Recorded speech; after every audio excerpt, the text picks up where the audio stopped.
তুমি কি বন্ধু সফল হতে চাও? তাহলে ভিডিওটি না টেনে সম্পূর্ণ দেখতে থাকো। কষ্ট করো, সফলতা একদিন আসবে ইনশাল্লাহ। আল্লাহ তাআলা বলেন, ইন্নাল্লাহা মা'আস সাবিরিন, নিশ্চয়ই আল্লাহ ধৈর্যশীলদের সাথে আছেন। তুমি ধৈর্য ধরো, সফলতা একদিন আসবে ইনশাল্লাহ। বন্ধু, তুমি যদি সফলতা অর্জন করতে চাও, আল্লাহ তাআলা বলেন তুমি চেষ্টা করে যাও।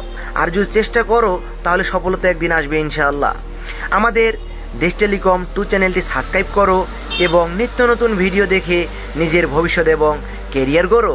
তো আর দেরি কেন, এখনই দেশ টেলিকম 2 চ্যানেলটি সাবস্ক্রাইব করো এবং নিত্য নতুন ভিডিও দেখে নিজের ভবিষ্যৎ এবং কেরিয়ার গড়ো। ভিডিওর মাঝখানে কিছু কথা বলে যাই বন্ধু, শোনো। বেকারত্ব আর কতদিন, ঘরে বসে থাকবেন আর কতদিন?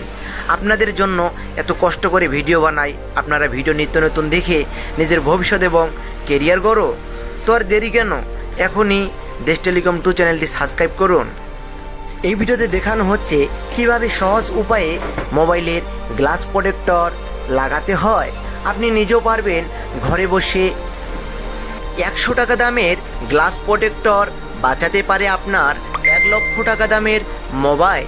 তো আর দেরি কেন, এখনই মার্কেট থেকে লাগিয়ে ফেলুন রেইনবো কোম্পানি অথবা সুপার এক্স কোম্পানির গ্লাস প্রোটেক্টর। এই ভিডিওর মাঝখানে এসে এক ফালতু মহিলার গল্প বলবো, ভিডিওটি না শুনে শেষ পর্যন্ত দেখতে থাকুন। আমি কাজের ফাঁকে হঠাৎ করে এক মহিলা কাস্টমার এসে বলল, বাবা দেখুন তো ফোনটা কী সমস্যা। আমি বললাম কী সমস্যা? বলল মোবাইলটি হঠাৎ করে বন্ধ হয়ে গেছে। পরে আমি চার্জিং পোর্টটার দিকে খেয়াল করলাম, চার্জিং পোর্টটা ভেঙে নিয়ে আসছে। আমি কি করলাম, বিল করলাম, বিল করে চার্জিং পিনটি সুন্দর মতো করে লাগিয়ে দিলাম। চার্জ শেষে 2% চার্জ উঠিয়ে আমি দেখিয়ে দিলাম, এই যে চার্জ হচ্ছে। পরে ফোনটি সুন্দর মতো বাসায় গিয়ে চার্জ দিছে। 100% চার্জ হওয়ার পরে গ্যালারিতে ঢুকে গান বাজাবে, তখন আর গান বাজতেছে না। আবার দৌড়ায় নিয়ে আসছে দোকানে এসে বলল, বাবা দেখেন তো গান বাজে না। পরে আমি খুলে দেখলাম যে স্পিকার ঠিক আছে, কিন্তু আইসি থেকে প্রবলেম। পরে আমারে বলল, না আমার আগে তো স্পিকার ঠিক ছিল, গান বাজতেছে, কিন্তু কোনোভাবে বোঝার চেষ্টা করতেছে না। আমি বলি যে আপনার স্পিকারে তো কোনো কাজ করা হয় নাই। পরে বলছিলাম যে আমি তো আপনার চার্জিং পিনে কাজ করছি, তো স্পিকারে কি প্রবলেম? স্পিকার তো কাজ করি নাই। সে কোনোভাবে বোঝার চেষ্টা করতেছে না, কিন্তু আমার কাছে জোর জুলুম করে বলতেছে যে না আমার স্পিকার ঠিক ছিল।